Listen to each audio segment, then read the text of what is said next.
There is a curious anomaly. That is, there is a curious not fitting together of ideas in the opening chapter of the book of Genesis. What did God create on the first day? Everybody knows that. God created light. Not as many people know the answer to on what day of the creation sequence God created the sun, the moon, the stars, and the heavenly luminaries. The correct answer is day 4. That's the anomaly. You don't have to be a Talmud Chacham. You don't have to be a rocket scientist. You don't have to be a brain surgeon to see that there's a problem there.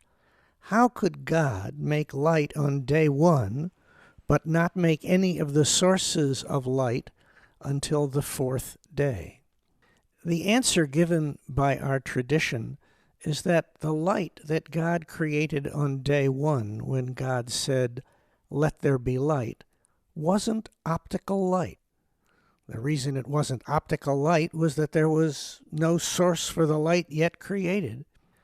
The light that God made on day 1 was, as a matter of fact, consciousness or awareness. Even to this day, when we want to depict a cartoon character getting a bright idea, we draw a light bulb over his or her head. What God made when God began creation then was awareness. If you don't believe me, all you have to do is look at a newborn infant lying there in the dark oblivion of unconsciousness. The little soul slowly opens unfocused eyes and looks around at a universe, and then, after that moment of light and consciousness, sinks back into unconsciousness again. The Midrash, and after it, the Zohar, take this image even further.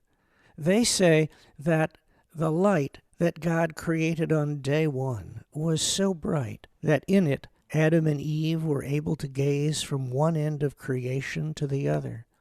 Adam and Eve could see you and I right now. Go ahead, wave to Adam. "Hi, Adam, how are you?"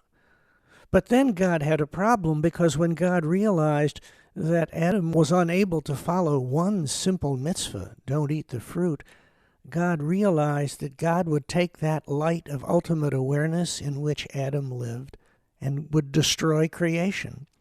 On the other hand, if God simply took away the possibility of ultimate awareness, creation couldn't exist either. So the Midrash and then the Zohar say that God solved the problem this way. God had to leave the light in the world, and God did it by hiding the light in gross matter. God hid the light in the trees and in the rocks and in the mountains and in the streams and in people.